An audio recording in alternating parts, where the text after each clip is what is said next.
Sei que vou irritar muitos, mas não é minha intenção. Já vi esse filme antes, certo? Se você vai criticar a África do Sul, como dizem de onde eu venho, e ignorar o Catar, agora simplesmente ignorar, sentar ali ao lado do Emir do Catar, isso é o mais importante. Não, temos que proteger o Catar com todas as nossas forças. Temos que ir, ok? Espera, para, calma aí. O Catar é nosso melhor e mais próximo aliado. Eles são pela paz. Eles querem paz em todo o mundo, isso é mentira. O Catar é um dos principais patrocinadores do terrorismo global atualmente, junto com a Turquia e o Irã. Então, quando você se senta aí e ignora o que o Catar fez na CIJ e depois sai dizendo para todo mundo como é o Catar... Desculpem, senhoras e senhores, isso é concessão. Nos últimos anos, vimos os Estados Unidos mudarem de maneiras que poucas pessoas poderiam imaginar. O antissemitismo está aumentando. Israel virou uma das questões mais polarizadoras do mundo. Líderes políticos dizem coisas que teriam sido impensáveis há apenas alguns anos. O convidado de hoje acredita que nada disso é por acaso. Ele acredita que essas histórias estão conectadas e entender o porquê pode ser uma das conversas mais importantes que podemos ter neste momento. Pastor do Missani Washington, seja bem-vindo de volta ao Stand Tall Israel. Obrigado por me receber, Daniel. Agradeço por você estar aqui. Pastor, quero começar com Zohran Mamdani. Zohran Mamdani é o problema ou ele está apenas expondo o que a América já se tornou? A segunda opção. E não só é a segunda opção, mas eu vou além. Ele é apenas um prenúncio. Quero dizer, independentemente do que as pessoas pensam sobre ele e suas políticas, seja comunismo, socialismo, apoio ao Hamas, tanto faz. E para as pessoas que estão ouvindo isso, que acham que essas coisas que acabei de citar são boas, provavelmente vocês estão assistindo ao podcast errado, mas fico feliz que estejam aqui. Mas eu quero deixar bem claro, não estou subestimando a importância do prefeito da maior e mais significativa cidade dos Estados Unidos da América ser um apoiador do Hamas e antissemita. E sim, eu vou comprovar tudo isso e tudo mais. Mas ele também foi parcialmente preparado muito antes disso como líder do Students for Justice in Palestine nos campi universitários, sobre o que eu posso falar o dia inteiro, certo? Então ele é apenas um sintoma de um problema muito, muito maior.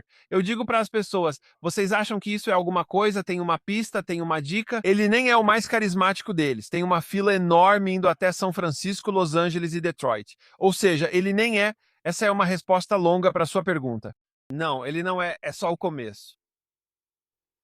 O que te preocupa mais? Zohran Mamdani ou os milhões de americanos que acham que ele está certo? Há 5 ou 10 anos, alguém com as ideias de Mamdani teria alguma chance política em Nova York? O que mudou? Teria sido até certo ponto, porque isso tem sido uma morte lenta por envenenamento. E eu sou do povo, estou em uma... Tenho certeza de que, ao longo da nossa conversa, Daniel, você vai ter alguns momentos mais leves, um pouco de luz. Vamos ter que falar sobre escuridão e esse tipo de coisa. Essa é uma das minhas partes favoritas do Salmo 23. Ainda que eu ande pelo vale da sombra da morte, não temerei mal algum. Mas não termina aí, ele continua escrevendo. Então, de qualquer forma, é uma combinação de todas essas coisas, certo? Eles começaram a fazer essas pesquisas há vários anos, avaliando o público jovem, não me lembro exatamente qual era a idade. Mas quem achava que o socialismo era bom, porque tem a palavra social. Quero deixar claro que não estou zombando dos jovens. Digo isso há anos e muitas vezes incomodo ao falar sobre o assunto. Se os adultos na sala sabem que esses jovens frequentaram essas escolas, essas instituições de ensino superior e foram tão doutrinados contra a América, a democracia e a República Constitucional, a favor do comunismo, do socialismo e contra Israel, pois tudo isso está conectado. É um pacote completo que esses jovens são obrigados a engolir.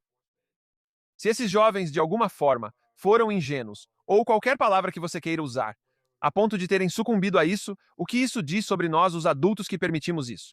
Quero dizer, nós sabíamos no que eles estavam se metendo, certo? Isso não é novidade. Isso já acontece há muito tempo. Podemos voltar aos anos 60 e falar sobre o tipo de radicalismo daquela época. Não estou falando sobre discutir justiça ou questões difíceis. Estou falando sobre aquela coisa de querer destruir tudo, certo? Sabe, queimar tudo, destruir tudo. E tudo é racista. Tudo é ruim, tudo é misógino. Quero dizer, não há conversas com nuances sobre nada. É tudo sobre extremos. Estava claro que isso estava acontecendo. Quando você tinha pessoas como o ex-espião da KGB, Yuri Bezmenov, desertando para cá no fim dos anos 70 e ele dando inúmeras entrevistas sobre o que está acontecendo e como está acontecendo. Isso já acontece há muito tempo. Como sociedade e líderes, nós mesmos provocamos isso, certo? Nós Ele está nos dizendo o que está acontecendo, como tem acontecido, o que está acontecendo, o que precisa acontecer em termos de fortalecer uma América patriótica, fortalecer a família e por aí vai. Nós não ouvimos ele, certo? Quero dizer, o nós coletivo, certo? Nós não ouvimos ele. Então, será que um Azam Mamdani seria eleito há 5 anos? Talvez se ele tivesse sido menos descarado e colocado de outro jeito. Alguém seria eleito prefeito de Nova York prometendo prender o primeiro-ministro de Israel? Nunca aconteceria, certo? Mas aconteceu agora, não é? Aconteceu mesmo. Ele foi muito, muito descarado sobre o fato de que, sabe, esse é o tamanho do ódio dele por Israel. Eu realmente não. Enfim, então o que estamos vendo agora é tanto uma culminação quando se trata de Mamdani, mas ao mesmo tempo também é um prenúncio. Sim, alguém com as opiniões dele poderia ter sido eleito anos atrás, só precisaria ser mais sutil, como Obama. É. Agora, o antisionismo se tornou a linguagem aceitável através da qual o antissemitismo é expresso. Como Mamdani, ele sabia que não podia prender o primeiro-ministro Netanyahu, mas qual é seu objetivo aqui? Para demonizar Israel. Quando você apresentou nossa conversa, mencionou como esses temas estão conectados. Qual tem sido o objetivo? E eu sempre preciso começar dizendo isso. Quando, como no meu livro Sionismo e a Igreja Negra e nos materiais do Instituto para a Solidariedade Negra com Israel, tratamos da questão da Palestina e do antisionismo. Falo agora do aspecto político disso, presente especialmente em nossa academia e no meio acadêmico. O objetivo sempre foi tanto da Liga Árabe quanto da União Soviética, que uniram forças dessa forma, especialmente nos anos 60. O objetivo também sempre foi a demonização, a deslegitimação do Estado judeu. E por quê? Por muitos motivos óbvios, como tentar destruir Israel, mesmo que fosse possível fazê-lo internamente. Talvez pudessem colocar pessoas ali com essa atitude e mentalidade sobre Israel ou o Estado judeu, mas o motivo inicial, foi que Israel teve a audácia de não perder as guerras cinéticas, certo? 48, 56, 73 Yom Kippur, 67, claro, antes disso e tudo mais. Então, cada vez que as potências árabes apoiadas pela União Soviética pensavam, agora pegamos os israelenses. Isso, certo, é disso que falamos ao mencionar os 700 mil árabes forçados a fugir. Não, eles foram orientados a sair pelos líderes árabes. E por quê? Eles disseram: vamos eliminar os judeus, depois vocês podem voltar, certo? Esse foi o motivo deles saírem e se tornarem refugiados e nunca conseguirem, sabe, nenhum tipo de abrigo ou cidadania na Síria, no Líbano e nesses lugares, certo? Então, quando os inimigos de Israel perceberam que isso ia demorar e que continuavam perdendo, se você quiser adicionar o aspecto religioso nisso, o Deus deles continua lutando por eles, que foi o que o Hamas disse durante a operação, não lembro se era margem protetora, seja lá qual for, em 2014, eles disseram: por que vocês não conseguem acertar nada? Bem, o Deus deles luta por eles. O Hamas disse isso. O Deus luta por eles, certo? Ok.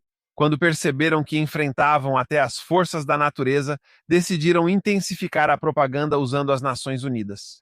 Foi assim que aconteceu. O slogan Sionismo é racismo, em 1975, usando todos os tipos de outras organizações de direitos humanos e infiltrando outros governos para constantemente demonizar Israel. Que, Daniel, como nós sabemos, é o motivo pelo qual muitas pessoas, especialmente se estão nas redes sociais, que não sabem nada sobre o conflito entre Israel e os árabes ou as guerras com o Irã. Eles acreditam de todo o coração que Israel não só está cometendo genocídio, mas vem cometendo genocídio contra os árabes palestinos em Gaza há mais de 20 anos. Se quiser voltar à época da retirada de Israel, por que acreditam nisso? Porque ouviram repetidas vezes da mídia e das escolas. Não era verdade antes e ainda não é. Nunca cometeram genocídio, mas as pessoas acreditam. Agora, como você acha que as pessoas chegaram a essa conclusão de que os palestinos são os oprimidos e os israelenses são os opressores? Então isso também foi planejado. É engraçado. Acho que foi um amigo israelense meu que disse. O que ele disse? Ele falou da minha paranoia. Ele disse: não é paranoia se for verdade. Ou seja, se todos realmente estão atrás de você, então estão mesmo, certo? Não cada pessoa individualmente, claro, mas estamos falando de uma conspiração global, certo? O problema eram os teóricos da conspiração. O problema era que Israel é um exemplo de uma nação e de um povo que outras organizações e instituições ao redor do mundo se uniram para demonizar, certo? Então, como o povo árabe palestino passou a ser conhecido como as vítimas? Bem, foram várias coisas diferentes. Uma dessas coisas foi que realmente havia o que chamaríamos de refugiados legítimos que fugiram de suas casas durante o início dessas guerras árabe-israelenses. Quero dizer, não só no início. Falo do começo do Estado judeu, da sua independência, refugiados legítimos que depois perderam suas casas, muitas vezes porque partiram. Se essas áreas foram afetadas e depois não receberam abrigo, cidadania dos poderes árabes que mandaram eles irem embora. Claro, Daniel, nós conhecemos a história. 20% da população de Israel sempre foi árabe porque os árabes que ficaram para fazer parte de um Estado israelense e judeu pacífico e pluralista, e eles estão lá até hoje, bem, eles ainda estão lá agora, por várias gerações. Eles estão no Knesset, eles estão nas forças de segurança, eles estão em todas essas áreas, eles estão no exército, são médicos, são advogados, tudo isso, certo? Então, o que aconteceu foi que os árabes se uniram novamente com outros poderes semelhantes para ajudar a criar, senhoras e senhores, uma classe permanente de refugiados. Os palestinos são o único povo no planeta. Não estou dizendo que isso é culpa deles. Estou falando sobre o que foi feito com eles e a mentalidade que foi imposta a eles. O único povo no planeta que, por mais de 60 anos, tem sido considerado refugiado. Os palestinos são o único grupo de pessoas que tem um departamento permanente nas Nações Unidas que reconhece e destina dinheiro ao seu status de refugiados. Agora, esse dinheiro vai para o Hamas, esse dinheiro vai para o terrorismo, certo? Mas aparentemente deveria ajudar. Você fala de refugiados árabes palestinos em San José há 50 anos e em Tallahassee, Flórida, certo? Esse era o objetivo de Yasser Arafat e da OLP, os poderes árabes contra Israel. Isso foi útil para a União Soviética, por isso aprovaram a resolução de 1975. Sionismo é uma forma de racismo. Eles sabiam que isso não era verdade, mas sabiam que se conseguissem espalhar esse jargão, se conseguissem esses cartazes, se conseguissem realmente implantar isso, a mentalidade em relação ao que estava sendo alegado, de novo, é aquela coisa do Joseph Goebbels. Basta continuar repetindo várias e várias vezes. Então, até hoje, pessoas que nem sabem nada sobre o conflito consideram os refugiados árabes palestinos como um povo oprimido pelo governo israelense e automaticamente pelos Estados Unidos, que de alguma forma vivem em favelas e tudo mais. Algumas áreas de refugiados palestinos são mais precárias que outras, mas sabemos disso, Daniel. Algumas áreas de refugiados possuem casas de 370 metros quadrados e carros de 60 mil dólares que podem custar ainda mais em Israel. Mas Mercedes-Benz, de onde vem tanto dinheiro? Eles são bilionários da tecnologia? Não, esse dinheiro vem da comunidade internacional para ajudar refugiados palestinos. Essas pessoas são muito ricas. No Hamas, existem bilionários e milionários. Segundo a Forbes, há 2 ou 3 anos, o Hamas era a segunda ou terceira organização terrorista mais rica do mundo, atrás do ISIS. De onde vem esse dinheiro? Ele vem do status perpétuo de refugiado do povo árabe palestino e é usado, entre outras coisas, para financiar o terrorismo. Então, os países árabes, os muçulmanos dos outros países árabes, realmente se importam com os palestinos ou estão usando os palestinos como uma ferramenta para outra coisa? Por exemplo, o Irã afirma apoiar os palestinos, mas realmente se importa com eles? Nem mesmo se preocupa com seus próprios cidadãos. Uma das coisas que eu aprecio nas reportagens, como a Memory, como o Middle East, esse tipo de reportagem, é que eles pegam o árabe e traduzem para você. Isso é bom. Já houve muitos casos assim, Dan, você deve ter visto líderes admitindo que nunca ligaram para os palestinos. Nunca foi sobre eles, mas sobre destruir Israel. Então respondendo, não, eles não se importam. De modo geral, existem pessoas no mundo árabe que realmente se importam com o que acontece com os palestinos árabes? Tenho certeza que sim, certo? Esse é o sentimento predominante? Não. Quero dizer, eles são tratados, quero dizer, os palestinos árabes pior do que cidadãos de segunda classe quando vão para lugares como o Egito. Egito quem? Quando? Após 7 de outubro, isso ocorreu de forma intermitente. Mas depois que Israel finalmente começou a enfrentar o Hamas, sabemos que o Egito não só a fronteira já estava segura, e eles reforçaram ainda mais. Eles aumentaram o muro para impedir que pessoas de Gaza entrem no Egito. Isso demonstra preocupação com os palestinos? Não, você lhes daria abrigo e eles estão sendo privados de comida. Eles não estavam sendo privados de comida. E mesmo que estivessem sendo privados nesse sentido, e o dinheiro, a comida estivesse sendo tomada pelo Hamas, o Egito não iria deixá-los entrar. A Turquia não vai recebê-los em lugar nenhum. Sempre existiu algo que chamo, onde cresci, de exploradores da pobreza, pessoas que mantêm outros na pobreza. E vocês, líderes desse povo como Yasser Arafat, recebem tanto que ele morreu com bilhões de dólares, certo? A filha dele continua gastando o dinheiro que ele juntou da comunidade internacional, fazendo todo mundo acreditar que ele cuidaria dos palestinos. Tem sido, embora eu não goste do termo por ser muito usado, uma fraude. Quero dizer, essa foi uma das maiores farsas perpetradas contra a comunidade internacional na história moderna. Agora, quero dizer isso de forma muito, muito clara. Não estou falando sobre os palestinos, os árabes palestinos que são vítimas. Muitos deles apoiam o Hamas? Sim, claro. Uma pesquisa do Pew Research indicou que 44% dos muçulmanos americanos apoiam o Hamas. Isso é verdade? Sim. Mas não estou falando da pessoa palestina árabe comum que está montando esse sistema. Estou falando das potências árabes e da comunidade internacional desses líderes. Eles montaram esse sistema. Eles montaram o sistema para explorar o povo palestino árabe, e é por isso que existe essa farsa com o propósito de constantemente demonizar Israel. Se você é uma das potências árabes envolvidas, dou este exemplo. Em 2020 foi o primeiro ano dos Acordos de Abraão? Foi o último ano do Trump? Acho que sim. Os Acordos de Abraão foram em 2020? Estou confundindo as datas. Quando as nações árabes que assinaram, como Marrocos, Emirados Árabes Unidos, Bahrein, quando eles fizeram isso, lembramos que as pessoas que eram contra no mundo árabe acusaram o Bahrein e os Emirados Árabes Unidos de não se importarem com os palestinos, certo? Vocês não se importam. Como ousam fazer as pazes com o Estado judeu? E como ousam fazer comércio com o Estado judeu? E a resposta dessas nações árabes que assinaram foi basicamente: o Hamas são terroristas ou o Hamas está explorando, certo? Eles disseram em voz alta o que sabiam há décadas. Eles basicamente disseram: não estamos abandonando o povo árabe palestino, mas estamos seguindo em frente, porque quem realmente está perpetuando isso é o Hamas. É a Jihad Islâmica Palestina. É o Irã, certo? Então, e é incrível porque, embora eu sou um daqueles que aplaudem isso. Foi ótimo. Enquanto houver paz, vamos em frente. Ei, a paz é melhor que lutar, com menos mortes. Vamos ter uma economia próspera. Todas essas coisas. Ao mesmo tempo, não passou despercebido para mim que o que aqueles poderes árabes estavam dizendo naquela época, eles já sabiam que era verdade na década de 60. Eles sabiam que era verdade. Eles sabiam, sempre souberam que aqueles refugiados, aquelas pessoas, os que eram realmente pobres ou realmente estavam passando dificuldade, estavam sendo explorados pelos próprios líderes. Uhum. Quem você acha que mais prejudicou a verdade sobre Israel? Foram os políticos, as universidades, a mídia ou as redes sociais? Mas essa é mais difícil. Há tantas pessoas que contribuíram para isso.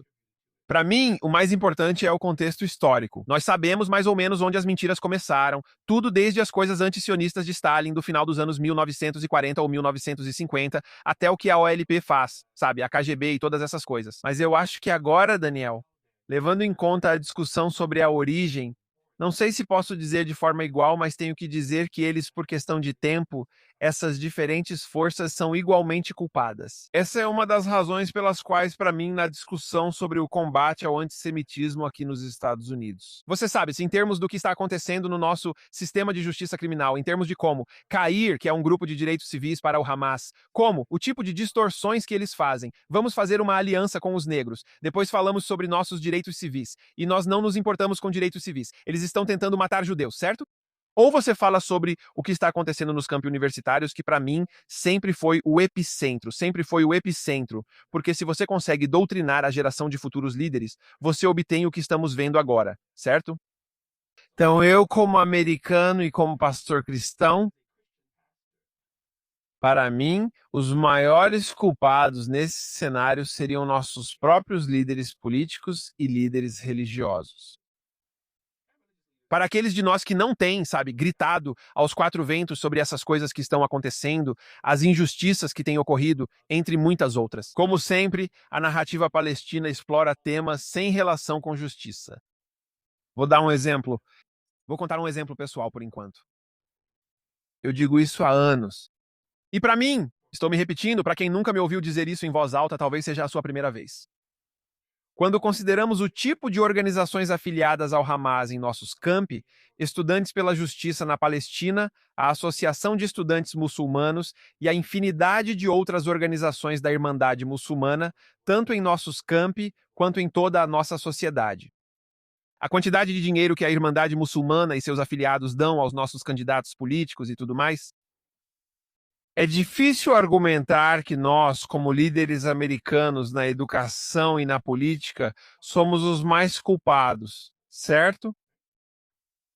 Se é uma situação em que sabemos que o Catar, de longe, é o maior financiador da educação americana, tanto do ensino fundamental ao médio quanto das faculdades, e depois vem a Turquia, a Arábia Saudita e outros, como o Paquistão. Certo? Nós já sabemos dessas coisas há anos. Se estamos permitindo que terroristas ou organizações e governos ligados ao terrorismo inundem nossos campi com bilhões de dólares, mais uma vez, quero deixar isso muito claro. Já contei essa história, vou repetir. Há cerca de 12 anos, em 2014, 2013 por aí.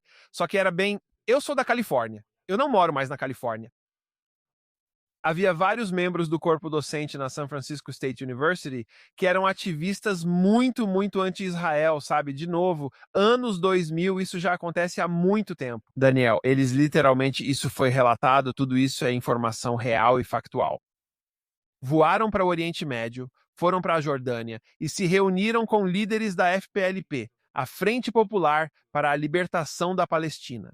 É uma organização terrorista reconhecida pelo nosso Departamento de Estado como o Hamas.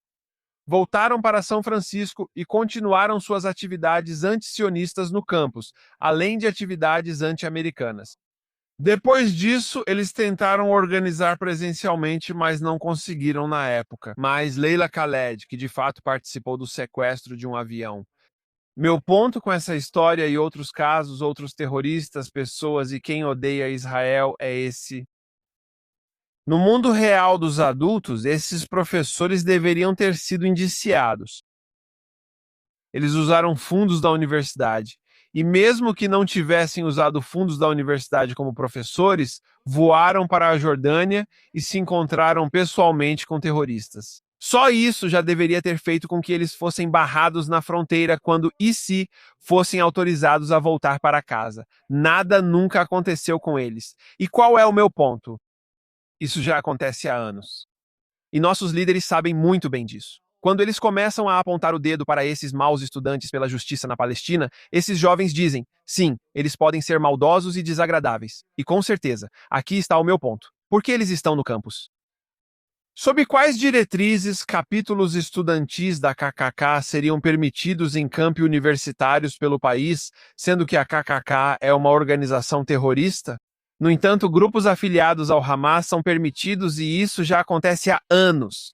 Daniel, em grande parte fomos nós mesmos que permitimos isso. E qual é um dos resultados? Zora Mamdani. Ele foi organizador dos estudantes pela justiça na Palestina e sua carreira política foi guiada por várias forças. Tenho acompanhado esses artigos. As pessoas dizem, tem me enviado, que houve algumas irregularidades ali com a votação e isso, aquilo e mais um monte de coisa. E pode haver provas disso e daquilo. Eu não sei se há ou não. Eu não estou em Nova York. Eu não conto nem nada disso. Pode ser o caso. Mas esse é o meu ponto, senhoras e senhores. Mesmo que tenha havido uma certa quantidade de irregularidades ou algo assim, vamos supor que ele roubou. Não estou dizendo que ele roubou. Foi tipo, então vamos supor que de alguma forma eles fizeram todas essas coisas diferentes. Aqui está o meu ponto. Ele se tornou um dos políticos mais populares de toda Nova York antes da eleição. Ele era tratado como uma estrela do rock, iam a shows e faziam várias coisas diferentes. Então, mesmo antes da eleição acontecer, e a classe trabalhadora negra não estava gostando dele nem um pouco durante as primárias, senhoras e senhores, ele quase não recebeu votos da classe trabalhadora negra. Mas essa é outra conversa que vamos ter. Então ele assume e vem, e sua popularidade, na verdade, está aumentando, certo? Então, minha pergunta passa a ser: como nós, como líderes do povo americano, permitimos que existisse um sistema assim em nossas faculdades e universidades, no qual existem grupos afiliados a organizações terroristas que têm permissão para fazer o que quiserem sem nenhuma consequência? Por que não há nenhuma ação legal acontecendo para fechar essas organizações? E esse tem sido o meu problema há muitos anos. Agora você passou décadas tentando reconstruir a relação entre negros americanos e judeus americanos. Por que há pessoas que estão se esforçando tanto para destruí-la? Quem ganha quando essas comunidades perdem a confiança mútua? A sinergia entre as comunidades negra e judaico-americana é única, certo? Você pode voltar à NAACP, Booker T. Washington, Julius Rosenwald, Escola Rosenwald e o Movimento pelos Direitos Civis. Quero dizer, nossas comunidades se uniam para o bem uma da outra, mas também para o benefício do mundo, certo? Nós sempre acertamos tudo? Você sabe, as pessoas têm falhas. Às vezes isso poderia ter sido feito de forma diferente. Aquilo poderia ter sido feito de forma diferente. Ao citar a parceria entre Booker T. Washington e Julius Rosenwald, que criou cerca de 5.400 escolas no Sul segregado para crianças sem acesso à educação, além das bolsas Rosenwald, vemos como isso preparou o terreno e até contribuiu para o renascimento do Harlem. Você tem uma sinergia que impactou o mundo. Essa aliança está lá e significou algo muito positivo para muitas pessoas. Há também certa boa vontade e sensibilidade mútua, pois nossas histórias são paralelas e vivemos experiências semelhantes por muito tempo. Pensando logicamente, se você odeia uma ou ambas essas comunidades, o primeiro passo é destruir essa sinergia. Você tem que, de alguma forma, se é verdade, como sempre dizem que somos mais fortes juntos, você tem que acabar com isso, o que ironicamente era o objetivo de Stalin. A questão dele era que no final da Segunda Guerra Mundial, Israel, quer dizer, os Estados Unidos são uma potência mundial e a OTAN foi formada. Stalin diz que ele não pode. General Pachepa, citado no livro Desinformação, disse: não posso vencer esses caras, não tem como. A Rússia, ou União Soviética, não conseguiria enfrentar Estados Unidos, Alemanha e os demais países unidos na OTAN. Então ele pensa, preciso separá-los. O que ele faz? Antissemitismo. Uma das principais coisas dele, ele começa a dizer que o Senado e o Congresso, sabe, são controlados pelos judeus, todas essas coisas, todos os que eles chamam de groypers, tanto da esquerda quanto da direita. Stalin falava isso no fim dos anos 40 ou 50. Então, qual era o objetivo? Ele precisava destruir essa sinergia e, com sorte, envenenar a sociedade ocidental, especialmente nos Estados Unidos, para desestabilizá-la, o que nos leva ao momento atual. Essa foi a mesma abordagem para as comunidades negra e judaica. Além disso, senhoras e senhores, como já disse antes, o relacionamento internacional mais antigo que Israel tem remonta a 3.000 anos, quando a rainha de Sabá saiu da Etiópia e visitou Salomão em Jerusalém. Sim, 3.000 anos, engraçado. Isso era a Etiópia e o Iêmen. Se você conhece geografia, o que a Bíblia chama de Cush é toda essa região. Mas isso é assunto para outro dia, certo? O que quero dizer é que ela veio da África. Pode chamar de Iêmen ou outro nome. Não havia um estado chamado Iêmen há 3.000 anos, mas tudo bem, né? Você tinha essa sinergia mencionada, e até para os cristãos, Jesus fala dessa visita em Mateus, dizendo que a rainha do sul se levantará no juízo. Ela veio dos confins da terra para ouvir a sabedoria de Salomão. Agora, 1.000 anos depois, Jesus ainda está falando sobre isso. E agora a igreja tem falado sobre isso. Ultimamente não tanto, embora nossas organizações tenham retomado isso. E por que menciono? Você fala de sinergia. Quando a rainha de Sabá visitou, disse a Salomão: Deus ama Israel para sempre, por isso fez você rei. Era o equivalente a: eu abençoarei aqueles que te abençoarem e amaldiçoarei aqueles que te amaldiçoarem. E até hoje, os apoiadores mais fervorosos de Israel não são apenas sionistas cristãos, são sionistas cristãos da África subsaariana. Eles são os mais apaixonados por Israel, amam o povo judeu. Lá estão eles, muitos enfrentando suas próprias dificuldades. Eles querem fazer peregrinações, querem ir para a Terra Santa, porque a Terra Santa é a Terra Santa. Essa ideia de que judeus seriam palestinos é totalmente estranha para eles, certo? Então essa sinergia é real. Por que eu destaco isso, senhoras e senhores? Bem, depois dessas guerras, especialmente as de 67 e 73, quando os árabes lutaram contra Israel, o que eles fazem? Eles continuaram tentando intimidar os estados africanos para romperem seus laços muito próximos com Israel. Golda Meir, ministra das Relações Exteriores, foi à África e fez um grande trabalho. Daí vem o nome Machache. Isso vem do trabalho dela. E por que foi tão eficaz? Bem, pela mentalidade dela, e ela mesma disse isso. Não éramos um lugar rico, mas tínhamos conhecimento para compartilhar e estávamos reaprendendo como nação independente, como eles. Senhoras e senhores, Israel conquista sua independência em 1947 e 48, a primeira nação africana subsaariana em 1957. O colonialismo e o imperialismo europeu estão começando a recuar em toda a região. Israel diz à África: vamos juntos. Precisamos da sua ajuda? Sim. Precisamos da sua ajuda nas Nações Unidas. Todas aquelas coisas que ela disse. Mas, ao mesmo tempo, também temos essa mentalidade. Sabemos que, se trabalharmos juntos, podemos conquistar qualquer coisa. Os inimigos de Israel sempre souberam disso, e é por isso que, Até hoje, eles focam, entre outras coisas, na relação de Israel com a África e na sinergia entre judeus e negros nos Estados Unidos. Sempre foi algo inseparável, sempre esteve tudo conectado. É por isso que o apoio a Israel foi apresentado ou reinterpretado como algo um pouco inconsistente com o movimento dos direitos civis.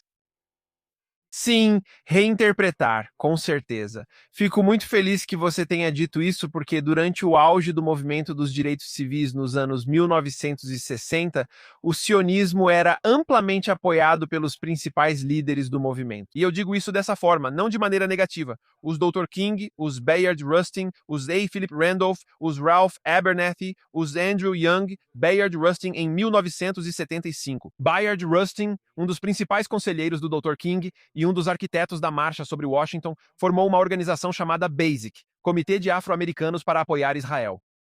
Eles publicaram um anúncio de página inteira na edição de novembro de 1975 do New York Times. Agora temos cópias disso. Basta acessar nosso site, ibsi.org, e clicar em documentos, você vai ver isso ali mesmo. 200 das personalidades mais influentes assinaram esse documento, que listava 7 motivos para a comunidade negra apoiar Israel e defender a paz. E as pessoas que assinaram incluíam a estrela da ópera Leontyne Price, o grande jogador do LA Dodgers Roy Campanella, Count Basie, a esposa de Medgar Evers, ícone dos direitos civis, e Coretta Scott King também fez parte disso. Daddy King, pai do Dr. King, estava lá com a elite da comunidade negra. Educação, entretenimento, negócios, tudo. E isso não era visto como algo estranho. O motivo pelo qual Bayard Rustin e A. Philip Randolph sentiram mobilizar dessa forma é porque, como você disse, cada vez mais pessoas que odeiam Israel e os propagandistas estavam tentando fazer de Israel uma força colonizadora, ocupante de colonos brancos. Depois contraste isso com temas ligados a direitos civis ou movimentos por justiça. Ainda não tinha se consolidado, mas estava ganhando força. Novamente, a OLP, que é um braço de propaganda, foi criada em 64. Arafat se torna o presidente em 69, e como já disse antes, a estratégia era clara. Você o via em fotos com qualquer líder negro de destaque, Nelson Mandela, Louis Farrakhan, Jesse Jackson. Por quê? Porque ele sempre era visto sorrindo como o gato de Cheshire com essas pessoas. Por quê? Porque o plano era ficar ao lado de pessoas que, no mínimo, representam uma luta por justiça, independentemente do que você pensa sobre essas pessoas, certo? E individualmente, como pessoa de quem estou falando, essa mentalidade coletiva é o que ele está fazendo. Eldridge Cleaver dos Panteras Negras, todos eles, quero dizer, por que todas essas fotos com Angela Davis e por aí vai. Ele ganhou força principalmente com os grupos mais jovens, como Angela Davis, como Stokely Carmichael e tudo mais. Mas o objetivo era associar o grito de genocídio do rio ao mar com um verdadeiro chamado por justiça de verdade. Estava em seus estágios iniciais lá. Funcionou? Eu estou perguntando. Eu sei que você é o entrevistador. Me desculpe. Funcionou 100% e é por isso que depois de 7 de outubro havia jovens, a maioria dos quais não eram negros, senhoras e senhores. As universidades historicamente negras, HBCUs, não estavam em chamas após 7 de outubro. E os protestos contra Israel, que nem tinha feito nada. Israel ainda nem tinha respondido ao Hamas. Ainda havia terroristas do Hamas em Israel, certo? Isso foi em Harvard. Foi em Columbia. Sim, foi na UCLA, foi em Michigan, foi em Yale. Foi em uma universidade tradicional onde a população negra é menor que 2%, certo? Então, o objetivo era explorar a comunidade negra para fazer as pessoas pensarem assim. E então, 60 anos depois, bam, você tem o que tem agora. O que você tem agora são jovens que, de novo, não conseguiriam encontrar Gaza em um mapa, mesmo se dessem a eles um GPS e um mapa de papel. Eles não fazem ideia de qual rio, de qual mar, mas acham que estão do lado certo da história. Eles podem estar em um clube LGBTQ no campus e vão dizer: nós apoiamos a Palestina, certo? É assim que eles foram enganados, sabendo muito bem, você e eu sabemos, que eles seriam mortos em 1 minuto, sendo quem são em Gaza ou em Ramallah, certo? Mas não, Israel é quem está oprimindo. Isso foi implantado nos anos 60. Minha comunidade foi a mais usada para explorar isso e funcionou perfeitamente. De novo, o foco não era nela, mas sim em usá-la. Agora, você postou recentemente sobre a Nigéria e o Sudão. Por que os massacres de cristãos raramente se tornam movimentos globais como o Palestina Livre e você sabe, Gaza? As pessoas precisam compreender o impacto psicológico e espiritual do que realmente estamos falando aqui. Aqui é a parte, Daniel, em que temos, eu não sei se você é rabino ou não, mas, obviamente, eu sei que você é judeu e conhece a Torá. E agora precisamos ter uma conversa realmente religiosa por um momento. Porque existe uma parte psicológica, certo? Tem o engano, tem toda a formação de massa, e tem as mentiras e tudo bem, todas essas coisas. Mas, senhoras e senhores, quem procura pensar de modo bíblico e espiritual reconhece que isso também tem efeito espiritual. Há uma decadência moral. Uma das coisas que temos dito, especialmente para o público negro, enquanto realizamos o trabalho do Institute for Black Solidarity with Israel há anos, é que, quanto mais os líderes negros eram sensíveis ou inclinados à falsa narrativa palestina, menos eles se preocupavam com a comunidade negra e com o que estava acontecendo na África. Lembre-se, mencionei Bayard Rustin e que iniciaram a Basic em 1975. Em muitos artigos que ele escreveu sobre esse assunto, ele mesmo apontou o que estava acontecendo com os cristãos sudaneses no Sudão, como por décadas, nos anos 70, eles estavam sendo massacrados por muçulmanos sudaneses, sendo feitos escravos e tudo mais, certo? Ele falava sobre isso fazendo um paralelo com a forma como as Nações Unidas demonizavam Israel na época. E era completamente falso o que estava sendo dito. Mas, aliás, Síria e Sudão, e isso sempre foi assim, esses lugares já estavam em chamas, senhoras e senhores. Isso sempre aconteceu por muito tempo. Falamos sobre a voz profética. Então, parte do motivo pelo qual, Daniel, você vai ver tanto a comunidade cristã quanto outros, indiferentes, não apenas desinformados. Você pode dizer Israel, eles vão dizer que Israel está fazendo isso no Líbano, Israel está fazendo isso em Gaza. Eles têm todos os fatos errados. Eles nem sequer mencionam o Hamas, certo? Eles não mencionam o Hezbollah. Eles vão dizer que Israel está simplesmente fazendo isso e aquilo com pessoas inocentes. Nada disso é verdade. Você explicou que não era verdade e ele disse: Uau, você realmente se importa com a condição humana. Você realmente se preocupa com coisas como, sabe, genocídio, fome e tudo mais. Podemos falar sobre a Síria? Não. Sudão? Não. Líbia? Também não me importo. Eles nem sabiam explicar o motivo. Eles vão dizer: Israel, precisamos. Você já ouviu isso. O mal no mundo existe por causa de Israel. E se a gente simplesmente acabar com o projeto sionista, tudo vai melhorar. Sem brincadeira, eles falam esse tipo de coisa. E a gente só pega os judeus, certo? Isso não é só psicológico, senhoras e senhores. Isso é espiritual. Isso é um espírito real. É por isso que quando a Bíblia descreve a mentalidade dos inimigos de Israel, como no Salmo 83, ela também está descrevendo a mentalidade dos inimigos de Deus. A Bíblia afirma claramente que quem odeia Israel odeia a Deus. Imagino pessoas tendo um ataque de nervos neste momento. Eles vão fazer exatamente isso. Você está dizendo que Israel ou que Deus é Bibi Netanyahu? Não, isso distorce totalmente o que estou realmente dizendo. E eu não estou falando negativamente sobre Bibi Netanyahu.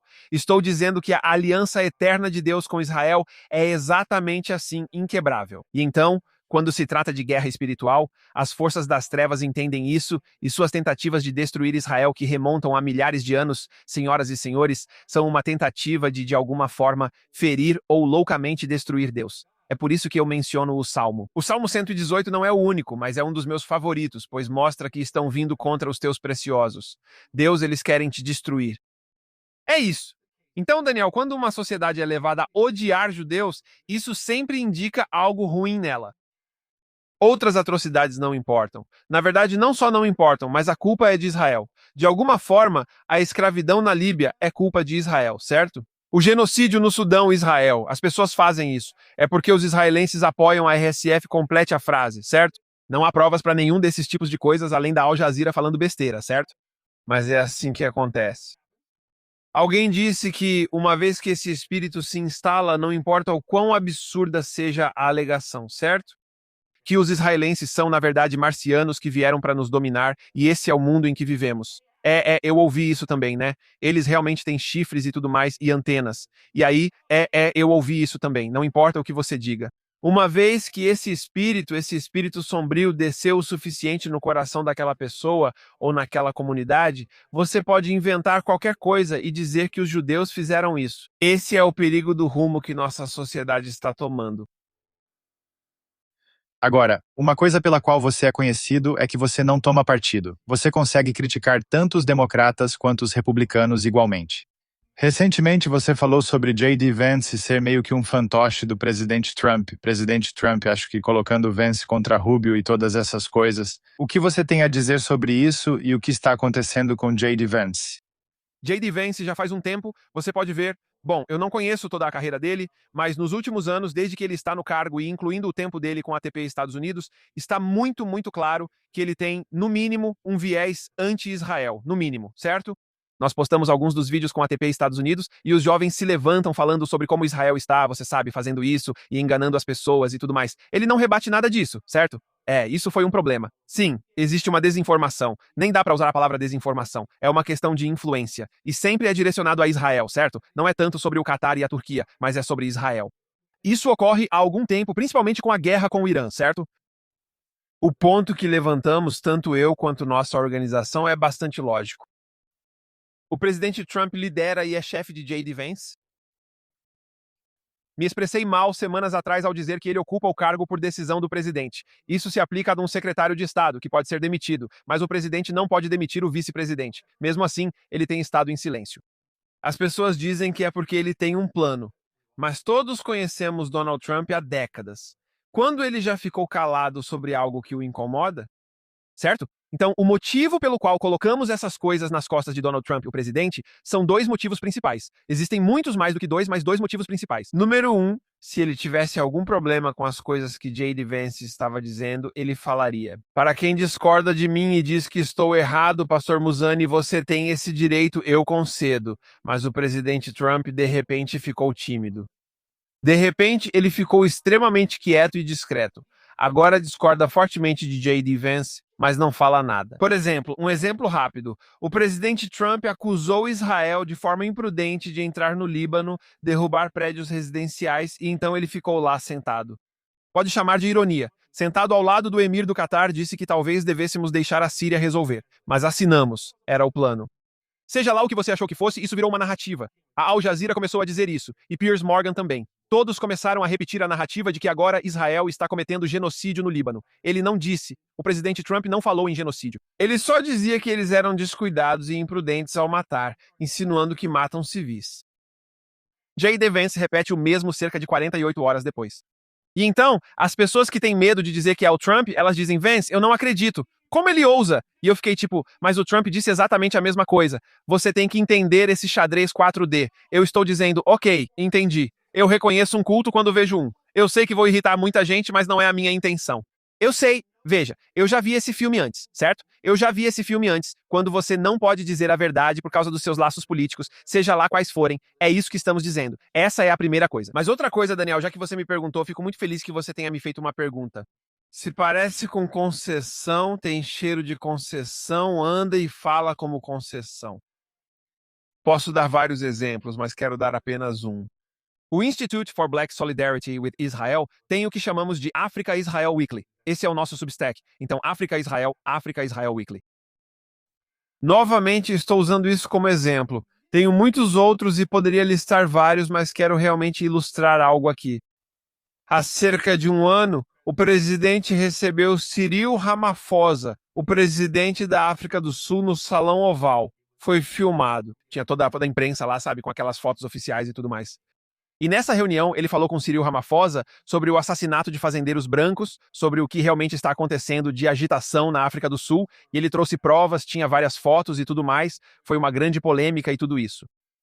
Bem, isso foi o desfecho do que já havia sido dito que o presidente Trump iria fazer, onde o ANC, o Congresso Nacional Africano, estava envolvido. Não era só a questão dos fazendeiros brancos, dos proprietários de terras brancos, mas também com o ANC. Levar Israel ao Tribunal Internacional de Justiça.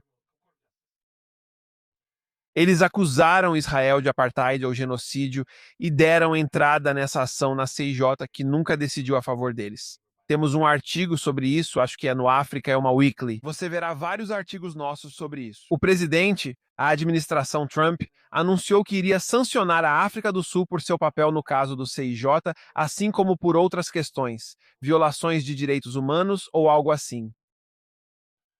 Claro, nós que estamos cientes desse caso sabemos que foram o Irã e o Catar que financiaram, apoiaram, promoveram e até mesmo roteirizaram isso. Eles basicamente fizeram tudo sozinhos em Teherã e Doha e pegaram o dinheiro que eles deram. A ISGAP, de Charles Asher Small, fez um ótimo trabalho ao expor essas questões e mostrar evidências de muito dinheiro envolvido para que a África do Sul levasse o caso à CIJ. Por que conto tudo isso? Trump fez muito barulho. Sobre o papel da África do Sul até hoje, não disse nada sobre o papel do Catar ou do Irã, certo? Mas especialmente o Catar, certo? Senhoras e senhores, nosso artigo que escrevemos depois disso foi comprometido, certo? E as pessoas ficaram muito chateadas. Como você ousa se estar defendendo Israel, seu aliado nesse tribunal internacional, e agora vai fazer com que as pessoas que trouxeram o caso paguem por isso? E você escolhe o fantoche? Porque não é só a África do Sul, não estou absolvendo. No artigo você leu, nós dissemos basicamente que o ANC infelizmente desviou o seu povo do caminho certo. E se os Estados Unidos vão sancioná-los, tudo bem, façam o que precisam fazer por causa do que eles se meteram. Mas, como você disse, no esforço de justiça e equidade. Estamos dizendo que, se vocês vão expor a África do Sul, como dizem onde eu venho, e ignorar o Catar, agora é só ignorar e sentar ao lado do emir do Catar. Isso é o mais importante. Não, temos que proteger o Catar. Cara, precisamos ir. Espera para tudo. Eu até consigo tentar entender o fato de vocês estarem sancionando a África do Sul, mas o velho Catar tem todo esse dinheiro, isso e aquilo. Mas sua insistência em dizer de que o Catar é nosso melhor amigo, que eles são pela paz, que querem paz no mundo todo, isso é mentira! O Catar é um dos principais patrocinadores do terrorismo global atualmente, junto com a Turquia e o Irã. Então, quando você se senta aí e ignora o que o Catar fez na CIJ e depois fica dizendo para todo mundo como o Catar é... Me desculpem, senhoras e senhores, isso se chama conivência, e vocês ligam e depois disso ficam voando por aí em um avião de 400 milhões de dólares para sempre. Pelo amor de Deus. Vamos lá, pessoal. Eu já disse isso antes. As pessoas ficam chateadas comigo. Ok. Conseguem imaginar o que algumas dessas mesmas pessoas diriam se Obama ganhasse um avião de 400 milhões de dólares da Turquia? As pessoas surtam. Não seja tão bobo. Como você ousa? É tipo... Você sabe, toda essa sinalização de virtude. Quando você terminar hiperventilando, responda à minha pergunta. O que aquelas pessoas teriam dito? Eu, sem problema em peitar o poder, teria denunciado aquilo na época também. Sim. Eu teria chamado isso de jogada da Irmandade Muçulmana, como estou chamando agora, certo? Mas por causa do xadrez 4D e do acordo bilionário, ele é um homem de negócios. Eu fico tipo, uau. Bem, eu penso em Isaías capítulo 1. É o versículo 23. Seus príncipes e governantes são ladrões. Ninguém defende a viúva. Não nego que ele faz coisas boas. Pastor Buzan, eles vão perguntar. E as coisas boas? Veja, no caso do Obama, quando eu senti que havia algo bom, eu aplaudi. Infelizmente, isso não aconteceu muitas vezes. No primeiro mandato de Trump, eu aplaudi bastante, certo? Eu achei legal o financiamento das HBCUs, certo? Eu achei legal a menor taxa de desemprego entre negros desde o início dos registros. Eu gostei de tudo isso. E as pessoas que não gostavam do Trump ficaram bravas comigo. Eu não ligo! Eu sou um homem adulto! Eu não ligo! Eu não ligo! Eu não ligo! Eu não ligava, certo? Eu achei legal não só os acordos de Abraão, Daniel, o reconhecimento das colinas de Golã, certo? A Lei Taylor Force de 2018 foi algo sem precedentes e já deveria ter sido feita. Trump finalmente fez, certo? Eu estava lá. Bom trabalho, não? Mas depois dizem que só estou me aproveitando. Então agora eu simplesmente decidi do nada, no segundo mandato dele, mudar de opinião sobre tudo isso, certo? Não, na verdade eu estou apontando o que está acontecendo. Eu usei esse negócio do CJ só como um exemplo. Eu posso continuar falando sem parar. Por que você faria um conselho de paz e colocaria nele China, Catar e Turquia? Turquia, que tem tropas no Líbano e está tentando colocar suas tropas em Gaza? Você está aí fingindo que vai pensar nisso. Vai mesmo considerar vender F abertamente? 35 para Erdogan, que é apenas a versão sunita dos ayatolás. Senhoras e senhores, não há muita diferença. Ele também quer destruir Israel. Outro dia ele disse que deveríamos invadir Jerusalém. Daniel, estou errado? Devemos ocupar Jerusalém, certo? Mas ele é da OTAN. Eu me perguntei sinais. Eu digo, não dá, não dá. Veja, a idiotice tanto da esquerda quanto da direita. Eu simplesmente não consigo escrever. Você está dizendo que Erdogan tem todo o direito de condenar Israel como Estado judeu e querer marchar sobre Jerusalém só por ser membro da OTAN? É disso que estou falando, certo? Quando vejo esse tipo de inconsistência, sim, eu fico exaltado, porque é aqui que as injustiças acontecem. Eu acredito, Daniel, não sei qual é a porção da Torá desta semana. É por volta do capítulo 16, quando ele disse que justiça, somente justiça deve ser seguida. Eu estava dizendo isso para alguém. Não sei exatamente onde estamos. Acho que posso estar errado por uma semana. Este é aquele em que Moisés diz aos filhos de Israel: pela mão de Deus, justiça e somente justiça. vocês devem seguir. Não terão uma Torá para os pobres e outra para os... Pastor, me desculpe, nós não somos judeus. É a mesma coisa. Nosso sistema de justiça, senhoras e senhores, no mundo ocidental, é baseado na Torá, é baseado na palavra de Deus. Existe um motivo pelo qual está nos mandamentos, está em alguns dos nossos tribunais dessa forma. Por quê? Pois sabemos que nossa moralidade vem disso. E Deus diz que odeia medidas injustas. Se tudo isso for verdade, agradar o Catar, a Turquia e o Paquistão, você está falando sério? Catar, Turquia e Paquistão são os que estão facilitando as negociações nucleares com o Irã. Quero dizer, você pode dizer que as raposas e a galinha, você está falando sério agora? De novo?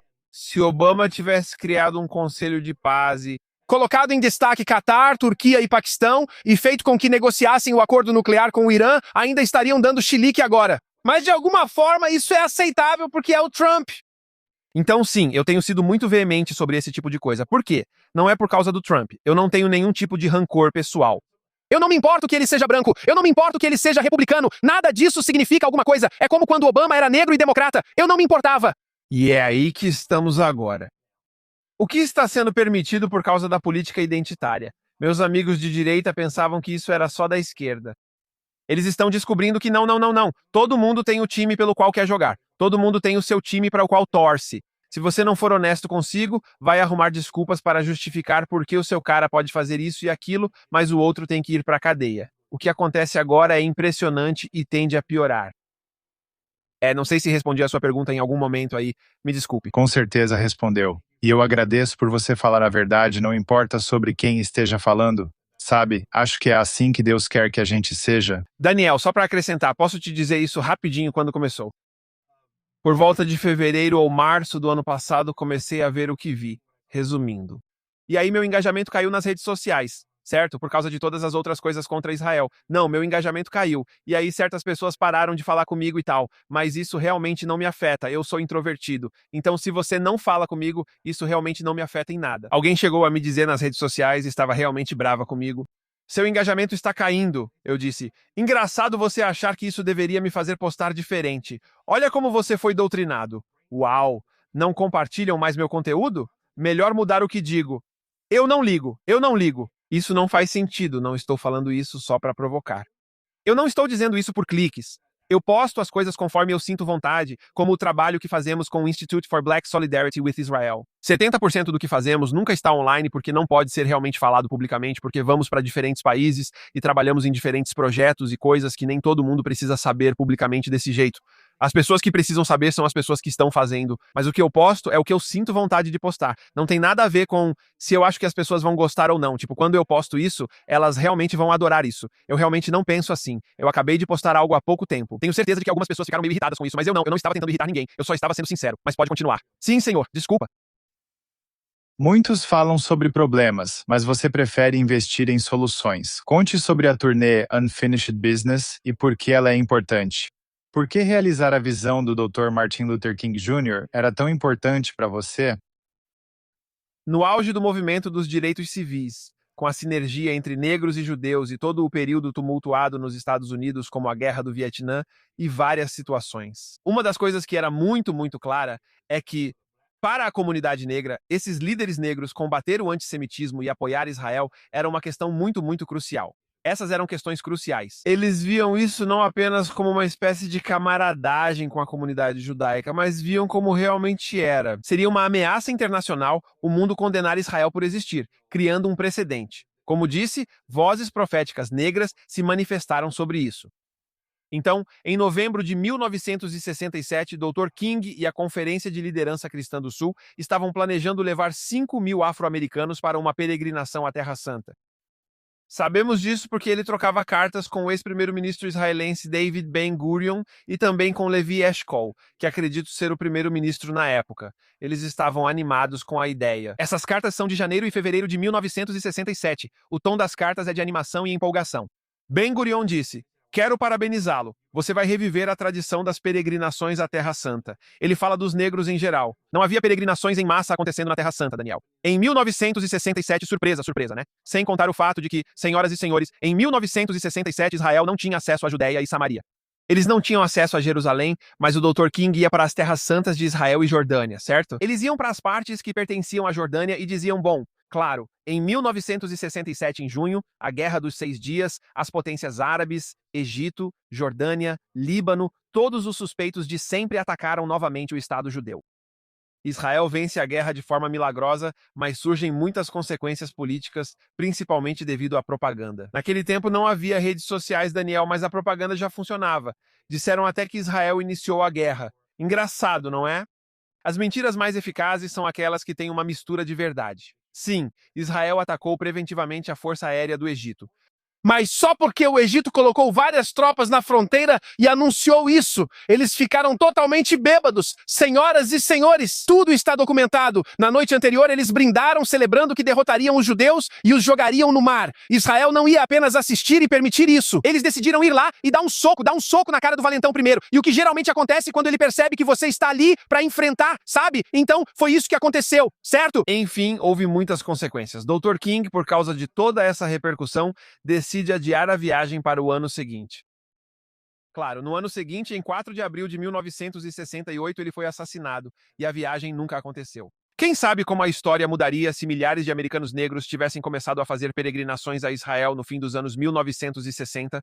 Nasci em 1967, o mesmo ano em que fariam a viagem. Meus colegas e eu do Institute for Black Solidarity with Israel já sabemos disso há muito tempo. Escrevi sobre isso no meu livro e está documentado. Novamente, isso não é de conhecimento comum, mesmo dentro dos círculos pró-Israel, porque é algo que, como muitas outras coisas que são ensinadas, como o básico, a maioria das pessoas não sabe sobre o básico, certo? Eles não sabem, muitos desconhecem essa viagem planejada. Teria música, Mahalia Jackson, uma famosa cantora gospel, iria. Seria uma grande festa. E o Dr. King diz que é pelo bem do amor fraternal e tudo mais. Certo, então meus colegas e eu começamos a conversar mais sobre isso e dissemos, sabe de uma coisa? Nós precisamos fazer isso. Não falamos pelo Dr. King nem pela família King. Nenhum de nós se considera assim. Nós não temos nenhum tipo de autoridade especial e somos negros americanos que apoiam Israel, que respeitam o que veio antes de nós e aqueles outros líderes negros americanos que, de forma muito articulada, apoiaram Israel. Eles explicaram por que isso era tão importante. Eles não condenaram a população árabe, mas também não condenaram Israel a esse tipo de ideia de do rio ao mar. Então dissemos, queremos fazer isso. Sentimos a necessidade de fazer isso. Então começamos a nos organizar. E resumindo uma longa história, agora lançamos o que meu colega Dr. Michael Stevens chamou de Tour da Terra Santa Negócios Inacabados. Estamos levando 500 pastores e líderes de ministérios cristãos afro-americanos e africanos para a Terra Santa em de 4 a 11 de novembro no mesmo mês. E o que teria sido o 59º aniversário da viagem planejada do Dr. King, se Deus quiser. Nosso plano é, no 60º aniversário em 19 de novembro de 2027, levar 5.000 pessoas.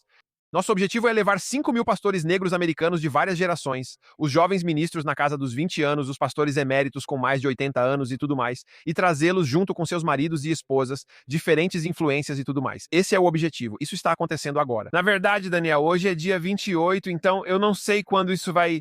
É dia 29 de julho quando isso realmente for postado. Ontem fez apenas 3 semanas. O dia 28 de julho marcou a 3ª semana desde que o boca a boca sobre a viagem realmente começou. E das 500 vagas, mais de 300 já foram preenchidas. Nunca fizemos algumas dessas coisas antes. Daniel, esse é só o segundo podcast em que falo disso. Estive com nosso amigo Tanashi Peter ontem ou anteontem, não sei quando isso será divulgado. E agora nós devemos ir para Dallas, onde meu grande amigo Eric Seco estará lá e Seco estará lá hoje à noite, e todo o meu conselho. E se chama, desculpe, eu preciso dizer essa parte. Você pode editar como precisar editar. A nossa organização se juntou a outras e ajudamos a formar o que se chama Black Christian Leadership Council on Israel Relations, Conselho de Liderança Cristã Negra para Relações com Israel. Eu, Dr. Michael Stevens, Per Reginald Gibson, Dra. Brandy Gibson, minha esposa, Pra Valerie Washington e Per Roger Cheeks, somos 6. Haverá outros, mas nos unimos como anciãos negros americanos nesse espaço, certo? Pessoas na faixa dos 60 aos 80 e tantos anos já fazemos isso há um tempo. Não achamos que somos todos inteligentes, mas foi um momento inane para nós, Daniel. Para meus amigos judeus foi como Isaías dizendo, eis-me aqui, certo? Não dissemos ser os únicos ou poderosos, só que algo precisava mudar. Apesar de a grande maioria dos negros americanos apoiarem Israel, frequentemente não sentem ter espaço para se expressar. Eles não têm voz.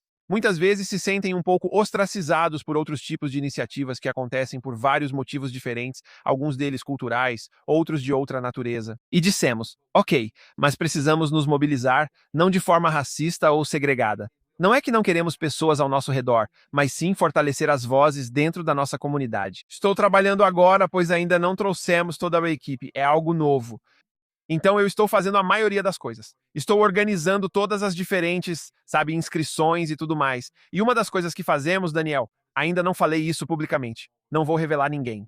Depois de nos fornecerem todas as informações, escrevem uma redação de 100 a 250 palavras explicando o motivo do interesse. Daniel, se as pessoas pudessem ver o número de pessoas que dizem que o povo judeu precisa que a gente fique ao lado deles, não que eles precisem que a gente fique ao lado deles, mas que nós precisamos ficar ao lado do povo judeu. Eu estou preocupado com o nível de antissemitismo. Eu realmente quero ir para a Terra Santa. Quero andar onde Jesus andou. Quero ver isso e aquilo. E estou observando o anti-Jesus. O número de respostas espontâneas foi alto, pois não orientamos o que dizer. Eles sabem que é uma excursão do Dr. King e gravaram um vídeo de cerca de 1 minuto, disponível para assistir e compartilhar. O Dr. Stevens está na Terra Santa. Muitos afro-americanos e africanos querem fazer parte da história e demonstrar solidariedade ao povo judeu. Isso impressionaria as pessoas. Não nos surpreendemos porque sabemos que é verdade. Nosso objetivo, pela graça de Deus, é tornar isso mais evidente no espaço público. Uau, muito inspirador. Você claramente já esteve em Israel várias vezes. Mas o que você espera que cada pastor que participa, o que você espera que eles experimentem quando descem do avião em Israel e durante essa viagem? Minha esperança, Daniel, é que eles tenham uma experiência incrível, pois Israel fala por si só, por sua terra e por seu povo. Não necessariamente nessa ordem. Você pode inverter. Eu quero que eles. Servi por 7 anos como coordenador de aproximação com públicos diversos dos Cristãos Unidos por Israel, sob o comando do pastor John Hagee.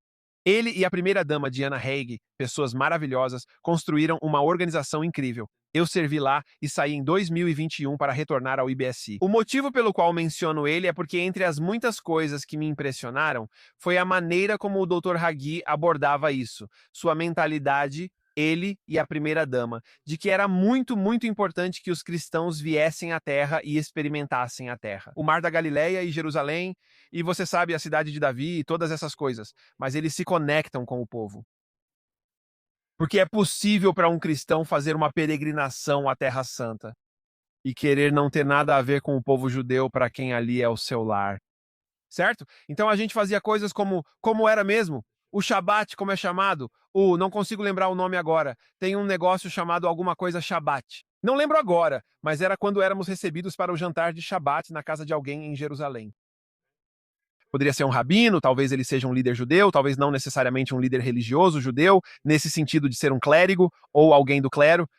Lá éramos recebidos, e então nos mostravam como era um Shabat bem tradicional, com canto do Salmo 30, Provérbios 30 e um acendimento das velas e outras tradições. Posso afirmar, Dr. Stevens, e aos demais colegas, que para muitos pastores negros que levamos a Israel, esse foi não só um momento agradável, mas um dos pontos altos da experiência deles.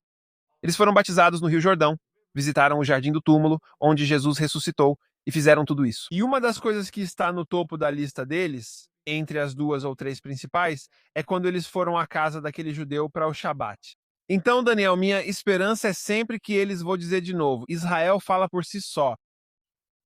Existem dificuldades, existem desafios e todas essas coisas, mas o povo israelense, eles são simplesmente um povo incrível, não é? A imagem de ver judeus de literalmente todas as partes do mundo que fizeram aliar ao longo das décadas. Certo? Junto com os judeus que estão lá desde que os romanos destruíram o templo em 70 depois de Cristo, certo? Então você tem isso, é algo incrível de se ver. Adoro ver pessoas negras indo para Israel e encontrando outras negras judias parecidas com elas. Meus amigos asiáticos também. Já levei um grupo multiétnico e nunca vou esquecer uma história. Um dos colegas era um chinês da região da Bahia. Trabalhávamos juntos e ele sempre quis conhecer os Bnei Menashe, os judeus da Índia e os de Kaifeng, na China, certo? Pessoal, se não perceberam mais de 100 nações diferentes, como Deus disse a Isaías, sobre os 4 cantos da terra, é isso que acontece, certo? Então ele disse que queria mesmo, estávamos no Knesset saindo e ele ficava mais desanimado. Era isso.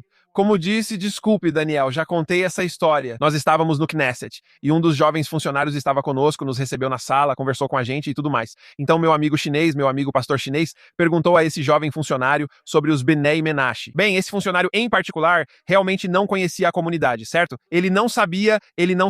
Viu? Porque eu não sabia o que você queria dizer. Eu não sei o que você quer dizer. Ele disse, bem, sim, não, os Bnei Menashe, sabe, é algo importante, então é. Bem, novamente, não estou atribuindo nada negativo ao jovem. Ele não sabia. Ele realmente não sabia. Ele não sabia dizer muita coisa sobre isso. Então, meu amigo pastor chinês ficou um pouco desanimado, certo? Ele ficou tipo, não. Então, enquanto estávamos saindo do Knesset, o pastor do Missani disse que queria ouvir mais sobre isso. E claro, logo chega um ônibus cheio de crianças indo para uma excursão escolar, certo? Crianças israelenses. Eles descem do ônibus e um deles, na verdade vários deles, estão falando o dialeto do mandarim que esse pastor fala. Ele os vê, ouve, vai até eles e começa a conversar com eles. E de fato, essas crianças vieram e migraram para Israel vindas da China.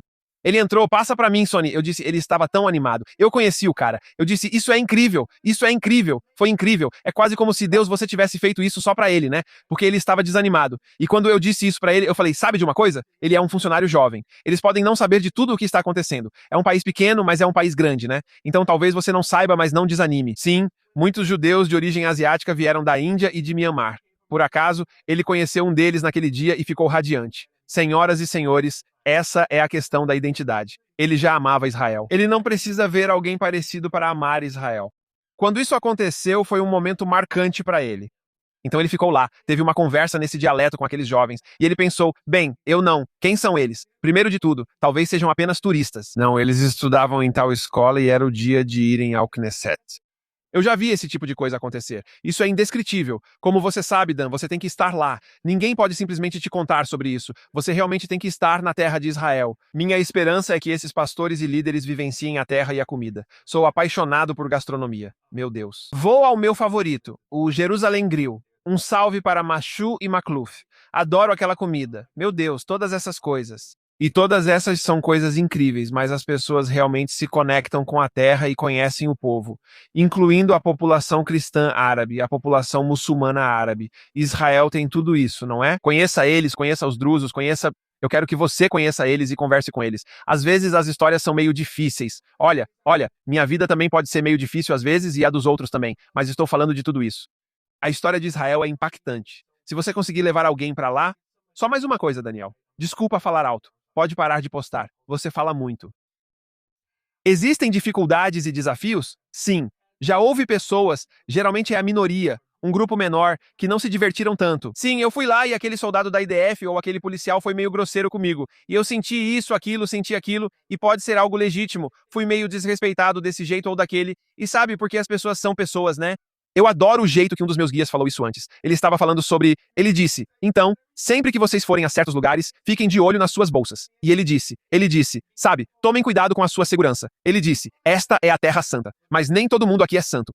Eu não ri e respondi, é um bom ponto, né? Ele falou, sim, você está na Terra Santa, mas precisa ficar atento a quem pode te roubar ou ser mal educado. São pessoas normais.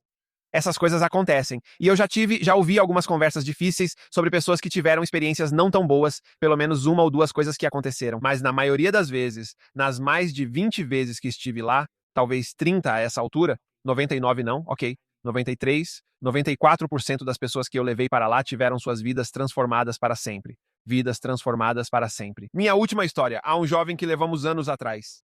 Fizemos algo ligado à música. Fizemos uma pequena turnê musical e tudo mais. Um deles era um dos nossos amigos, um músico da Califórnia que veio com a gente.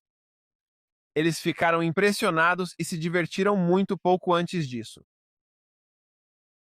Talvez uns 2 anos, 3 anos antes de 7 de outubro, um desses dois, um dos pontos críticos lá. E então ele ligou para o meu filho enquanto tudo aquilo estava acontecendo na mídia, com os judeus e o resto. E ele disse, quero te agradecer pela oportunidade de ir e estar lá. Ele disse, porque se eu não tivesse visto com meus próprios olhos, talvez eu acreditasse em tudo o que estão dizendo. Então ele disse, estou ouvindo todos os relatos, os israelenses e eles blá blá blá, como Candace Owens, eles matam os gentios e fazem matzá com o sangue deles. Tudo isso. Sim, ouço toda a demonização desse lugar onde realmente estive.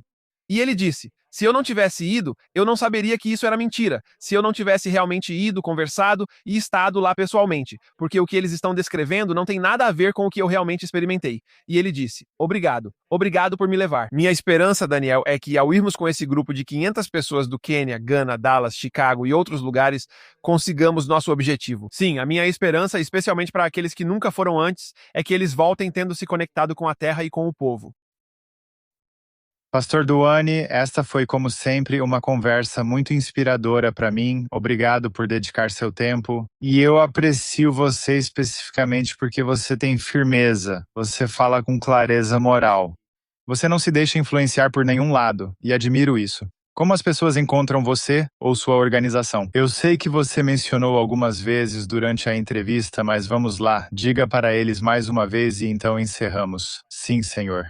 Então, IBSI.org é a nossa organização, o Original Institute for Black Solidarity with Israel, IBSI.org. Para saber mais sobre o Black Christian Leadership Council on Israel Relations e a excursão Unfinished Business à Terra Santa que se aproxima. E se você quiser fazer parte disso, acesse bclcr.org, bclcr.org, bclcir.org. Você verá todas as informações da excursão. Se quiser participar, sendo pastor ou líder africano ou afro-americano, lembre-se, mais de 50 rabinos também estarão conosco, certo? Rabinos e pastores estarão juntos na Terra Santa e estamos ajudando a organizar isso. Um abraço para o rabino Josh Stanton da Federação Judaica, Nolan Leibovitz do Valley Beth Shalom e outros. Também para o rabino Mark Bloom em Oakland, Califórnia. Parece até que estou em uma rádio mandando abraços. Estamos animados porque a terra, o povo, pastores e líderes estarão conectados a outros rabinos e líderes judeus de suas comunidades, pois isso não é algo pontual. Eles voltarão para suas cidades após viverem isso juntos e manterão essa sinergia poderosa, mas estamos ansiosos para realizar isso. Então é isso, bclcir.org. Você pode saber mais sobre isso lá, e você pode apoiar qualquer uma dessas organizações. Elas são separadas. Quero dizer que nossa organização original ainda existe. Ainda estamos trabalhando nisso. É por isso que estou tão cansado agora, porque estamos fazendo as duas coisas. Mas cada um dos membros do conselho que mencionei para você, todos eles têm seus próprios ministérios, igrejas e todas essas coisas. Nenhum de nós parou com essas coisas, certo? Cremos que Deus nos deu força para isso. Assim, fazemos o conselho juntos e seguimos em nossos ministérios e organizações individuais. Obrigado, pastor Devassani. Deus abençoe você. Desejo sucesso e espero conversar novamente em breve. Com certeza. Obrigado, Nang. Obrigado por me receber.